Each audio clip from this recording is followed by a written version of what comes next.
भयंकर तूफानी रात थी। तेज हवा के साथ बारिश का कहर छाया हुआ था। सड़क की लाइट बंद चालू हो रही थी, बिजली कड़क रही थी। अधिराज अपनी कार में सवार एक सुनसान रास्ते से गुजर रहा था कि तभी उसे गाड़ी की हेडलाइट से एक औरत रास्ते के बीच खड़ी दिखाई देती है। वो तुरंत गाड़ी रोकता है और उस औरत से कहता है, ओ मैडम जी, इतनी तूफानी बारिश में आप बीच सड़क क्या कर रही हैं?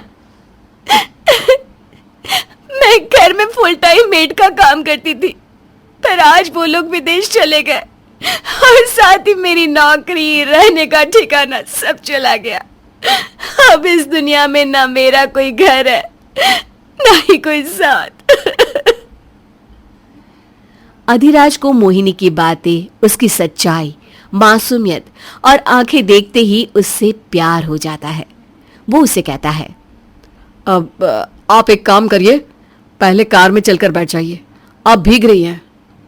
मोहिनी गाड़ी में बैठ जाती है और वो दोनों वहां से निकलकर एक कैफे में जाकर रुकते हैं, जहां वो दोनों एक दूसरे से काफी बातें करते हैं। अधिराज मोहिनी को गर्म कॉफी भी पिलाता है। मेरा इस दुनिया में कोई नहीं है, मैं बचपन से अनाथ हूं, ना रहने का कोई ठिकाना, और आजकल के इस निर्दयी जमाने में अकेले रहना मानो किसी खौफनाक जंगल में रहने के समान हो गया है। अब तुम फिक्र मत करो, मैं तुम्हें अपने साथ ले जाऊंगा अपने घर। अब इन आंसुओं को पोंछो, चलो और एक बार मुस्कुरा दो। क्या आपको नौकरानी की जरूरत है या फिर बस दया दिखा रहे हो मुझ पर? अरे नहीं नहीं, हमें किसी नौकरानी की जरूरत नहीं है। फिर आप मुझे किस नाते से ले जाएंगे? आपके घर वाले क्या कहेंगे? ये सुनते ही अधिराज सोच में पड़ जाता है और फिर वो कहता है, डोंट वरी, मैं तुम्हें अपने घर अपनी बीवी बनाकर ले जाऊंगा।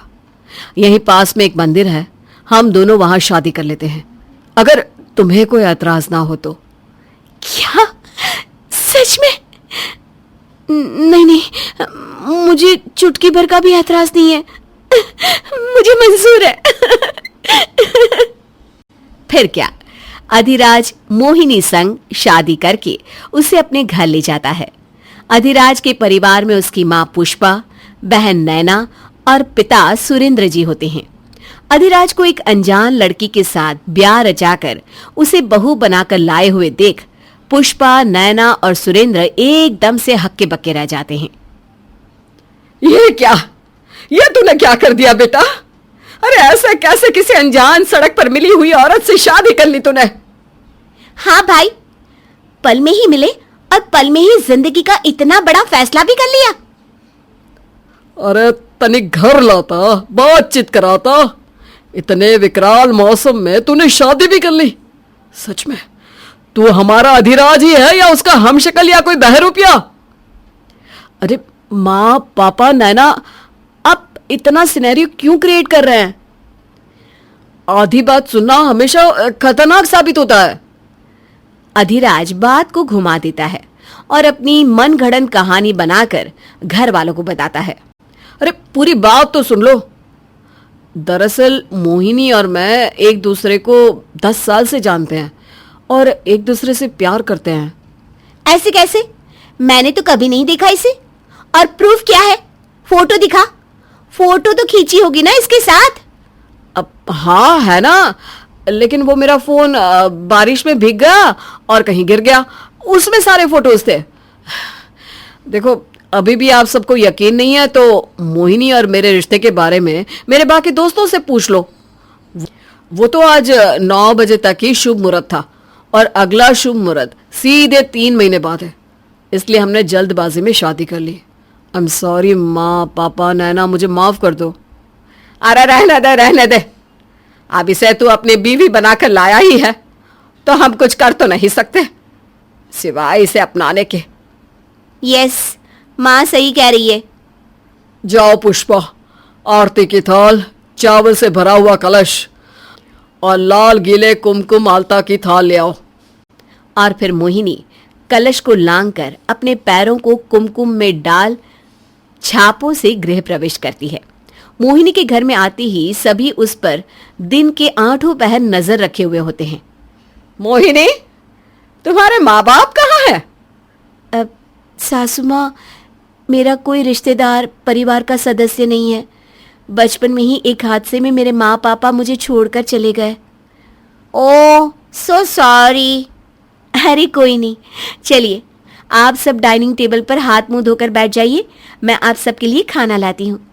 आज मैंने कुछ स्पेशल बनाया है आपके लिए, क्योंकि वैसे तो आज मेरी पहली रसोई की रस्म है ना। अरे वाह वाह, चलो जल्दी से लगाओ खाना। तभी हाथ मुंह धोने चले जाते हैं। तभी अकेले में अधिराज मोहिनी से पूछता है, मोहिनी, तुम्हें किसी बात की चिंता या दिक्कत तो नहीं हो रही है ना? नहीं अधिराज, इनफैक्ट आपकी फैमिली तो बहुत ही केयरिंग और लविंग है। थैंक यू मेरी मदद करने के लिए। मैं आपको कभी शिकायत का या नाराजगी की गुंजाइश होने नहीं दूंगी। अधिराज मुस्कुराता है। फिर डिनर पर सभी मोहिनी के हाथों से बने खाने का इंतजार करते हैं। तभी मोहिनी सभी के लिए नॉनवेज के शाही पकवान बनाकर लाती है, जिन्हें देखते ही पुष्पा कूद उठती है। हाय हाय हाय हाय, राम राम राम राम, ये क्या कर दिया इस कलमुही ने? पुष्पा कुर्सी पर खड़ी हो जाती है। भाभी, ये आपने क्या अनर्थ कर दिया? हमारे घर पर नॉनवेज नहीं पकाया जाता, हम ब्राह्मण हैं। आपको अधिराज भाई ने बताया नहीं क्या कभी? ओह नो, सॉरी, मुझे नहीं पता था। कोई बात नहीं, अब इसे जल्दी से जाकर बाहर फेंक दो। अब मैं गंगाजल घर के चारों कोनों में छिड़कता हूँ और मोहिनी से भी नहाने के लिए कह देता हूँ। अरे न जाने क्यों बांध लिया मेरे बेटे ने इस कलमुही को अपने गले। ना रिश्ता पक्का किया ना कुछ, मुंह उठाकर शादी करके ले आया। अगर ऐसे ही करना था तो घर के तौर तरीके भी समझा देता ना। तू भी बेवकूफ और वो तो डबल और ट्रिपल बेवकूफ। प्यार में पूरी दुनिया अंधी होती जा रही है। मैं तो चलिए अपने कमरे में सोने। दिन बीतते जाते हैं और धीरे धीरे मोहिनी घर वालों के दिलों में अपनी जगह बनाने लगती है। अधिराज, ये लीजिए आपका टिफिन। सासू माँ, आपकी कम चीनी और ज्यादा अदरक वाली चाय। नैना, ये तुम्हारी ग्रीन टी। और पापा जी, ये आपका अखबार और चश्मे। मोहिनी एक सर्वगुण संपन्न बनने की कोई कसर नहीं छोड़ती। एक शाम सब एक साथ बैठे होते हैं और टीवी चल रहा होता है। तभी टीवी पर एक न्यूज आती है। तो दर्शकों, आज की ताजा और सनसनीखेज रिपोर्ट है एक ऐसी रहस्यमयी औरत की जिसकी ना तो किसी ने शक्ल देखी है, ना कोई उसे ठीक से जानता है। वो लोगों के साथ रहती है और उन्हें लूट कर भाग जाती है। अगर आपको भी आपके आसपास में कोई ऐसी संदिग्ध औरत दिखाई दे या आपसे मिले तो नीचे दिए गए पुलिस लाइन नंबर पर तुरंत कांटेक्ट कीजिएगा। कैसा गंदा माहौल हो गया है आजकल तो किसी पर भी भरोसा करना मतलब अपने ही पैर पर कुल्हाड़ी मारना है। घोर कलयुग है भाई, घोर कलयुग। अरे आजकल तो कुछ भी हो रहा है। खैर, मैं ऑफिस के लिए निकल रहा हूं। Bye everyone. लेकिन माँ, आप भी सावधान रहिएगा, कहीं वो औरत आपसे ही सब्जी मंडी में ना मिल जाए। सही कहा ना। तीनों आपस में बात करते हंस रहे थे। वहीं कुछ दूर मोहिनी खड़ी होती है, जिसके चेहरे पर रहस्यमयी हंसी होती है। उसी रात जब सब सो जाते हैं तो मोहिनी चुपके से उठकर घर की सारी अलमारियों में ताका झाकी करने लगती है। इस अलमारी में ही होना चाहिए, पर मिल क्यों नहीं रहा? अरे यार, अगर यहां देरी हुई तो सब खराब हो जाएगा। कहाँ है? तभी उबासी लेते हुए नैना वहां पर आ जाती है। भाभी, इतनी रात गए आप ये अलमारी में क्या ढूंढ रही हो? कुछ भी तो नहीं। वो मैं अलमारी में से कल सुबह के लिए साड़ी निकाल रही थी। कल मैंने सोचा है कि सुबह सवेरे उठकर मंदिर जाकर हलवा का भोग चढ़ाऊंगी।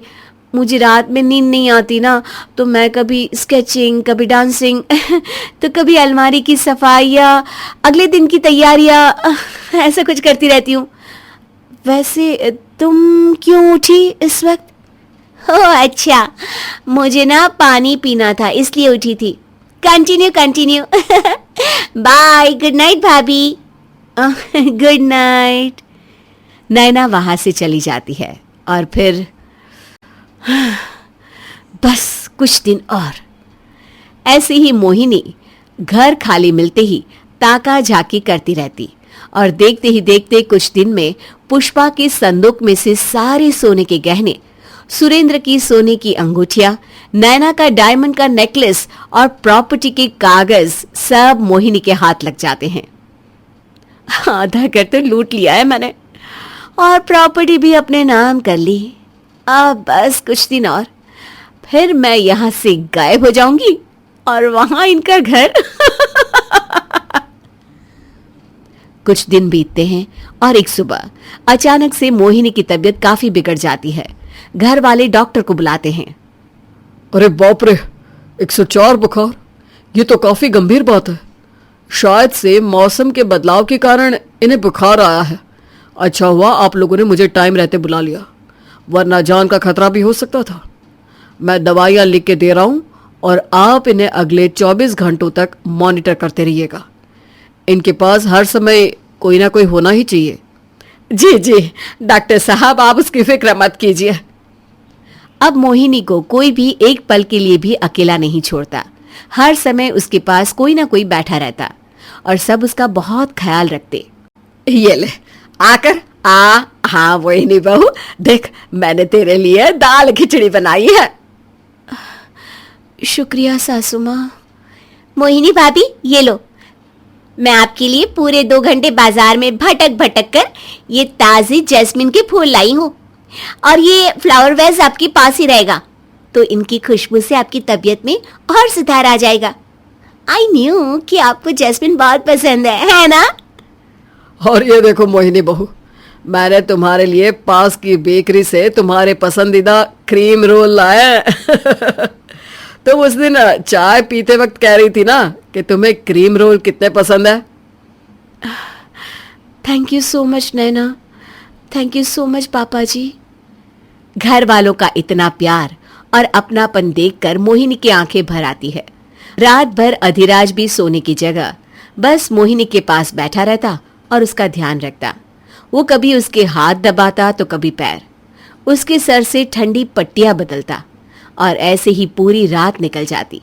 फिर सुबह मोहिनी उठती है तो देखती है कि अधिराज बैठे बैठे ही सो गए हैं। ये दृश्य देखकर मोहिनी फिर से भावुक हो जाती है। अरे किसने कहा मर्द की जिंदगी बड़े मजे वाली होती है? देखिए जरा। बेटा हुआ है बेटा। अरे वाह, अब बुढ़ापे का सहारा मिला है, वरना बेटियों का क्या है, पराई होती हैं। हाँ सही कह रहे, बस ठीक से पढ़ लिख जाए, पता चला सर का बोझ बन जाए। बेटियां कम से कम दूसरे घर जाकर खुश तो रहती हैं। निकम्मा लड़का पालना तो मुसीबत है। अरे बस भी करो तुम दोनों, 2 दिन भी नहीं हुए उसे दुनिया में आए कि शुरू हो गए दोनों। क्या अम्मा, आपको तो छत मिली है, कमाओ बेटा, हम ना चाहे कुछ अपने बेटे से। तो देखा, बेटे से चाह कब से शुरू हो जाती है। वही कहीं बेटी हुई होती तो क्या होता, ये तो आप जानते ही हैं। कुछ सालों के बाद देख लो कैसे मिट्टी में खेल रहा है। अरे इसको बोलो ना पढ़ाई कर ले, पढ़ाई नहीं की तो अच्छे मार्क नहीं आएंगे और यहीं गड़ैया कॉलेज में पढ़ेगा। सही बोल रहे हो, क्लास बढ़ती जा रही है। लड़की तो है नहीं कि घर में बिठा ले तो भी चल जाए।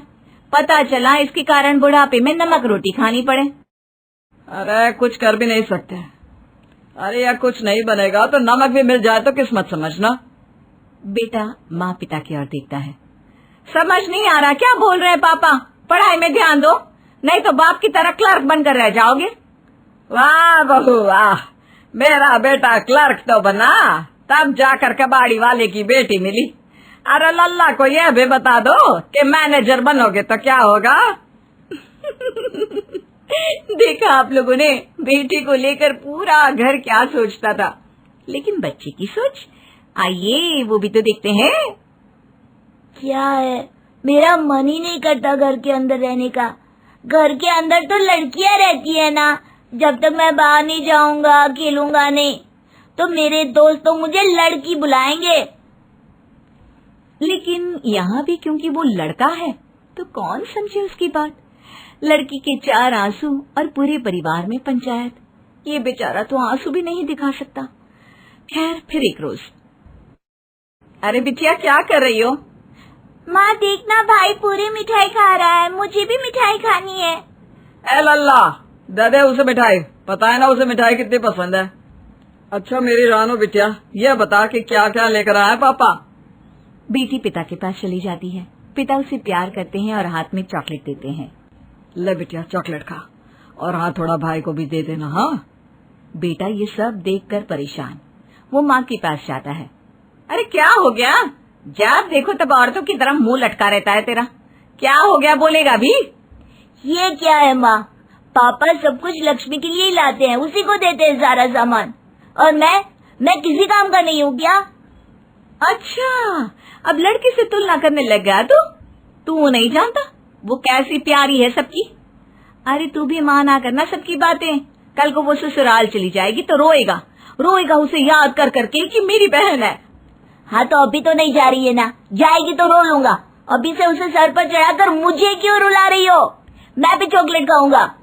अरे उसे खा लेने दे, न जाने कैसे लोग मिले, कैसा ससुराल मिले। अरे खाने पीने की कमी मायके में तो नहीं होनी चाहिए ना।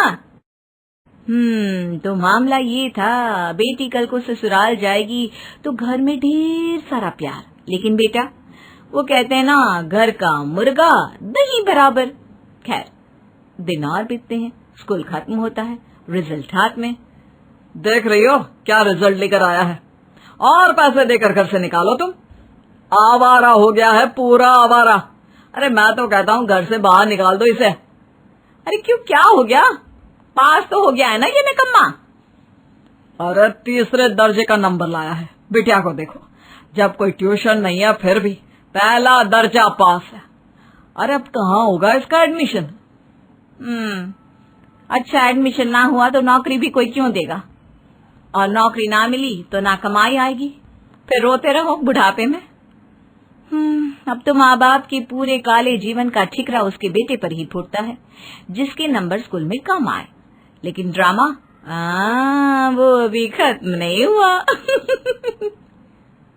सोच रहा हूँ बेटी की शादी के बाद गांव ही जाकर रह लेते हैं। दुनिया पूछेगी क्या हुआ तो बोल दूंगा लड़का ही निकम्मा निकला। अब क्या किया जा सकता है? हाँ क्या किया जा सकता है। लड़का भी खड़े खड़े यही सोच रहा था कि यार भगवान बेटी ही बना देता। तभी बहन आ जाती है। वाह भैया मजे हैं तुम्हारे तो, सुना विदेश जा रहे हो पढ़ने? काश मैं भी जा सकती। अरे तू भी जाएगी मेरी राजकुमारी, पर ऐसे मेहनत करने नहीं। वहाँ सेटल किसी लड़के से तेरी शादी करवा दूंगी, फिर ऐश करना। अरे वहाँ जाकर पढ़ेगी, नौकरी ढूंढेगी। ना ना ना ना, मेरी बच्ची तो राज करने के लिए पैदा हुई है, राज करने के लिए। लो कर लो बात, तेरे लिए तो किसी ने पहले से ही जी जान से मेहनत की होगी बहना, और तू जाकर वहाँ राज करेगी। हे भगवान, मुझे लड़की क्यों नहीं बनाया? दिन कट रहे थे कि कॉलेज भी रो पीट कर खत्म हो जाता है। हे भगवान, यह लड़का नहीं मानेगा, इसने तो जिंदगी जीते जी नर्क करके ही रखनी है। अरे क्या हो गया भगवान? तभी बहन आ जाती है और साथ में होता है जीजा। क्या हो गया सासू माँ, क्या कर दिया साले साहब ने? अरे भैया की कॉलेज में कम नंबर आए हैं, पापा का मन था भैया को विदेश में सेट करने का। वो क्या है ना, पापा भी भैया के साथ विदेश जाना चाहते हैं। आइए दामाद जी, वो क्या है ना, खुद तो हम कुछ कर ना पाए तो सोचा बेटा ही विदेश की यात्रा कराएगा। अरे बड़ा शौक रहा है गोरी मैम देखने का, अब यहाँ तो दिखती नहीं, सोचा बुढ़ापे में ही 2-4 गोरियों को दोस्त बना लेंगे। लेकिन अब इस करम चले के नंबर देखकर नहीं लगता कि यह कभी विदेश भी जाएगा। यही की छोटी मोटी आंटियों से काम चलाना होगा, योगा क्लास की। सभी ससुर की तरफ देख रहे होते हैं। क्या पापा, बचपन से जीवन नर्क सिर्फ इसलिए बना कर रखा है मेरा क्योंकि मैं लड़का हूँ। अरे बोलिए ना, आपका आईडी बना देता हूँ, फेक आईडी, फिर देखिए कितने देशों की गोरी मैम आपकी सहेली बनेगी, चलेगा ना? हाँ, जैसे मैंने तो जिंदगी भर के लिए चूड़ियां पहनकर रहने की कसम खाई है। अरे मैं भी मिन्नी पहनकर उल्लाला करना चाहती हूँ, पर बेटा ये क्या कर रहा है? ऐसे में कैसे जाएंगे हम विदेश? रमाकांत जी के 2 बेटे थे, मनमोहन और मुकेश। दोनों की शादी की उम्र हो चली थी। अब वो भी अपनी जिम्मेदारी से मुक्त होना चाहते थे। देखिए जी, हमारे जात बिरादरी में ऐसे ही लड़कियों का अकाल पड़ गया है। 24-24 साल के बच्चे शादी कर ले रहे हैं और हमारे बेटे 30 पार करने को है। अब उनकी शादी होगी नहीं तो कुंवारे डोलते फिरेंगे पूरी जिंदगी। अरे तो मैं कौन सा हाथ पे हाथ धरे बैठा हूँ? ढूंढी तो रहा हूँ लड़की, पर तुम्हारे बेटे हैं, इनको कोई रास ही नहीं आती। तभी दोनों भाई दुकान जाने के लिए निकलते हैं। लो आगे लाड़ साहब आपके। अरे नहीं करनी शादी तो ऐसे बोल दो, इस बूढ़े की किस्मत में पोते पोतियों का सुख भी नहीं है क्या? क्या फायदा शादी करके पापा? अंकुर को ही देख लीजिए, कौन सा सुखी है। रोज अपनी बीवी के डंडे खाता है वो। और वो अनुज, अरे भगवान ऐसे दिन किसी को ना दिखाए, रोज क्लेश होता है उसके घर में। यही तुम लोगों के डायलॉग सुन सुनकर मैं 60 की हो चली। अब मुझसे काम नहीं होता। अरे एक समय के बाद सबको साथी की जरूरत होती है बेटा। देखिए जी, इनका तो चलता रहेगा, आप लड़की फाइनल कीजिए बस। और उसी दिन रमाकांत जी को अपने एक दोस्त का कॉल आता है, जिनकी बेटी मीता भी आज शादी के लायक हो गई थी। सहपरिवार सब मीता को देखने जाते हैं। बताओ बेटी, अपने बारे में सबको बताओ, अपना परिचय दो। मेरा परिचय तो मेरा परिवार ही है। पहले मायका था, अब ससुराल होगा। कितनी अच्छी बातें करती है ये। मैं खामखा सभी लड़कियों को गलत समझ रहा था। मनमोहन बड़ा शांत स्वभाव का था, उसे मीता पसंद आ जाती है। मीता के साथ ही उसकी नटखट सी सहेली प्रीता भी खड़ी थी, जिस पर से मनोज की नजरें हटी नहीं रही थी। ठाकुर जी की रहमत देखो, लगता है आज 2-2 बहुएं यहीं से लेकर जाएंगे।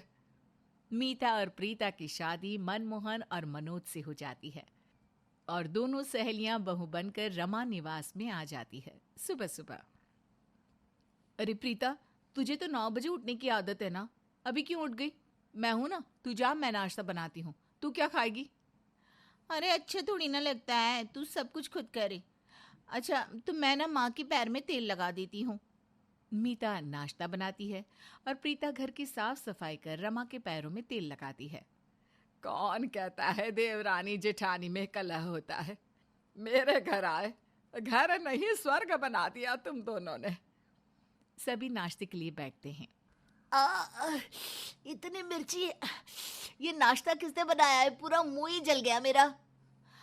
गलती हो गई भैया, मुझसे ही मिर्ची ज्यादा गिर गई, वरना मीता तो मिर्ची खाती ही नहीं। दोनों बहुओं के बीच ऐसा प्यार देखकर रमाकांत की तो आंखें भर जाती है। दोनों मिलजुल कर रहती, काम भी बांट कर करती। घर में कभी ऐसा लगता ही नहीं कि देवरानी जेठानियां रहती हैं। दोनों बहनों की तरह रहती थी। फिर एक दिन प्रीता को उल्टियां होने लगी और उसे पता चला कि वो माँ बनने वाली है। मीता, मैं माँ बनने वाली हूँ। आज भगवान ने सारी खुशियां मेरी झोली में डाल दी। हाँ, तुम आराम करो। अपनी देवरानी के माँ बनने की खुशी मीता को खटक जाती है। घर में बड़ी बहू के होते हुए भी घर को वारिश छोटी बहू देने वाली थी। मीता का मन खट्टा हो चुका था, पर किसी को इसकी खबर लगती उसके पहले ही मीता को पता चलता है कि वो भी माँ बनने वाली है और कुछ दिनों में दोनों एक एक बेटे को जन्म देती है। खाना भी मैं बनाऊं, बच्चे को भी मैं संभालूं, सबने सर पर चढ़ा रखा है प्रीता को। अरे बच्चा तो मुझे भी हुआ है, मुझे भी तो संभालना होगा ना अपने बच्चे को। अरे तुम्हारा बच्चा तो साल भर का होने आया, मेरा तो अभी पैदा हुआ है। 40 दिन तो ऐसे में दुश्मन भी बख्श देते हैं। देख लीजिए माँ जी, मेरे बच्चे के दिन गिन रही है। कितनी गिर गई हो तुम मीता। अरे अब बहुत हुआ, तुम दोनों भी हद कर रही हो। मैं हूं, तुम्हारे ससुर जी हैं, हम देख लेंगे बच्चों को। तुम लोगों को जो मर्जी करो, पर घर का माहौल मत बिगाड़ो। बच्चे अब स्कूल जाने लायक हो जाते हैं। सभी मिलकर ये तय करते हैं कि मीता रसोई संभालेगी और प्रीता बच्चों और सास ससुर को। एक दिन खेल खेल में संजू मोनू को मार देता है। मम्मा मम्मा। रसोई से भागते हुए मीता आकर देखती है कि मोनू जोर जोर से रो रहा है। बिना कुछ सोचे समझे मीता संजू को एक थप्पड़ मार देती है। आपकी इतनी हिम्मत, मेरे बेटे पर हाथ उठाया। दोनों की चीख पुकार से पूरा घर हॉल में जमा हो जाता है। बात हुआ, अब मुझे इस घर में नहीं रहना। आज ये औरत मेरे बेटे को मार रही थी, कल को मैं ना रही तो पता नहीं मेरे बच्चे को तो ये बेच डाले। माँ आप कहती थी ना घर बसाओ, आखिर वही हुआ ना जिसका डर था। अब क्या करेंगे हम? आज से ठीक है 1 महीने बाद घर का बंटवारा हो जाएगा, पर तब तक प्रीता रसोई और मीता घर और बच्चों को देखेगी। रसोई और राशन की जिसे जरा भी समझ ना थी, उस प्रीता को रसोई में नाश्ता बनाने जाना पड़ा। ये मीता कैसे खाना बना लेती है? अब घर में इतने लोग, सबके लिए अलग अलग खाना, हे भगवान। और इधर 7 बजे तक उठ जाने वाली मीता को आज 4 बजे उठना पड़ा। ये प्रीता तो पहले 9 बजे उठती थी बच्चों को स्कूल भेजने के लिए। इतनी सुबह कैसे उठती होगी वो? प्रीता जैसे तैसे बच्चों का टिफिन बनाती है, मीता उन्हें तैयार करके स्कूल भेजती है। ये सब रमा देख रही थी। नाश्ते के वक्त ये रोटी में घी लगा दिया प्रीता तुमने। मैं तो घी वाली रोटी खाता ही नहीं। भाभी से पूछ लेती ना, उन्हें आइडिया है घर में किसे क्या पसंद है। दोपहर को मीता बच्चों को लाने स्कूल जाती है। इतनी धूप में प्रीता बच्चों को कैसे ले आती है? मेरा तो शरीर जल गया। घर लाने के बाद वो दोनों को खाना खिलाने की कोशिश करती है, पर दोनों इधर उधर भागते ही रहते हैं और इसी में मोहन के पैर से उलझकर संजू गिर जाता है। दोनों बच्चों की रोने की आवाज सुनकर सब भागते हुए वहां आते हैं। लगता है 1 महीना नहीं, 1 दिन में ही बंटवारा करना पड़ेगा। नहीं नहीं माँ जी, मैं सब समझ गई हूँ। और मैं भी माँ जी। हम दोनों से गलती हो गई। बच्चों के मुंह में हम इतने अंधे हो गए कि छोटी छोटी बातों में लड़ने झगड़ने लगे। पर माँ जी, अब प्रॉमिस करते हैं कि अब से ऐसा नहीं होगा। दोनों को अपनी गलती का एहसास हो जाता है और रमा निवास पहले की तरह खुशहाल हो जाता है।